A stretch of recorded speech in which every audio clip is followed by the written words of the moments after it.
Let me introduce you to the 48 Laws of Power, one of the most critically acclaimed but often controversial guides to power dynamics. Written by Robert Greene, this book condenses 3,000 years of the history of power into 48 well-crafted laws. Each law is a window into the tactics, triumphs, and failures of great figures in history who have wielded or been victimized by power. So today we're going to be talking about law number 9 from the 48 Laws of Power, written by Robert Greene. The goal of this series is to correlate any relevant information from the book to our current lives here in 2024. Some laws are really applicable, but some aren't. My goal is to highlight the ones that really matter and could be very important today. I'm doing so by teaching the history of the law and then explaining why it could be relevant today. So here we go. Law number 9, win through action, never through argument. The judgment of this law breaks it down perfectly. Any momentary triumph you think you have gained through argument is really a Pyrrhic victory. The resentment and ill will you stir up is stronger and lasts longer than any momentary change of opinion. So what does this first half mean? See, a Pyrrhic victory is a win where the cost is too great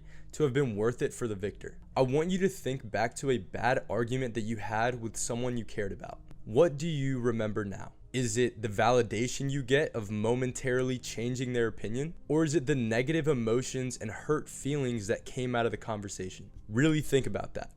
I know which one it is for me. It is much more powerful to get others to agree with you through your actions without saying a word. Demonstrate, do not explicate. So I hope you understand what the law says at face value, but I want you to hear a story about a Roman consul so that you can actually see the law in practice. I'm really going to butcher this guy's name, so please don't judge me. There was once a Roman consul named Publius Crassus Divis Mucianus. Mucianus was laying siege on a Greek town and was in need of a battering ram. He outsourced this equipment to a military engineer who could do the job. But when the engineer received the request, he pleaded that the ram that the consul wanted was too big and too inefficient. He said that he needed a smaller one. The soldiers advised the engineer to listen to what the consul had wanted and to not contradict his opinion. But the engineer wouldn't budge. Instead, he would argue about charts and mathematics. So this engineer ended up sending the consul the smaller ram because he was so confident that it would be more effective. The engineer figured that the Roman consul Mucianus would reward him and even thank him once he figured out that he was right. But when Consul Mucianus received the ram, he was confused and asked what had happened to his request. His soldiers then filled him in on the argumentative engineer. At this moment, the consul didn't care about his siege or breaching the town.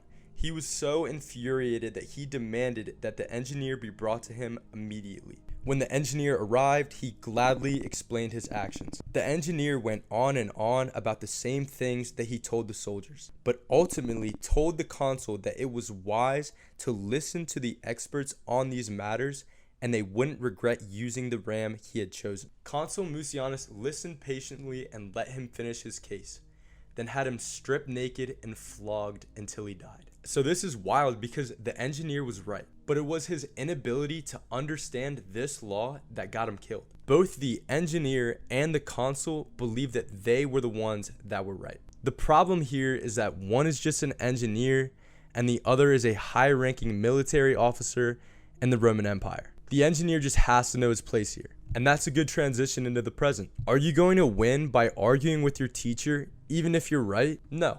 Most likely, this will get you in trouble. Are you going to win by arguing with your boss, even if you're right? No, you'll likely get reprimanded or fired. I want you to understand the trend here really simply. You may be right in any situation, but that has nothing to do with the emotions and personal belief of another person in every single situation. With that being said, there is a better way to approach it, and I want world famous sculptor and artist Michelangelo to help explain. In 1502 in Florence, Italy, Michelangelo had been asked to create a sculpture in the middle of the church of Santa Maria del Fiore. Upon completing his work, his employer, who considered himself to be an art connoisseur, thought that the nose was too big. Michelangelo knew that from where the mayor was standing, he didn't have the proper perspective. Without saying a word, he gestured for the mayor to come closer up towards the sculpture. Michelangelo had gathered some stone dust and started to tap lightly with the chisel,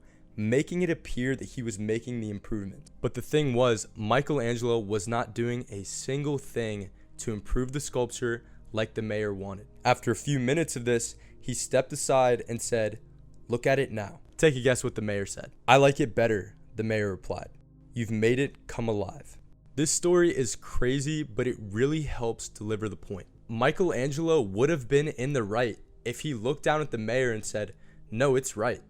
But what would that have accomplished? If Michelangelo had decided to say something, he would have hurt the ego of his employer, and who knows what would have happened after that. Instead, he opted to win through action. And you might think it was creative and a little bit deceitful, but in the end, everybody won. So how can we apply this concept today? As humans, the first step is naturally the hardest, and that is to understand that when it comes to an argument, nobody wins. And I say that it's difficult to understand because even though I've read the chapter and I've made this video, I still argue, and I argue with people. So it is a huge first step to truly understand and actively try to avoid arguments. Props to you if you actively avoid arguing, but I'm also proud of you if you're working on it. And once you've done this, you will find yourself better off than you were before. The second step is implementation. If you find yourself in a situation where you want to be a winner,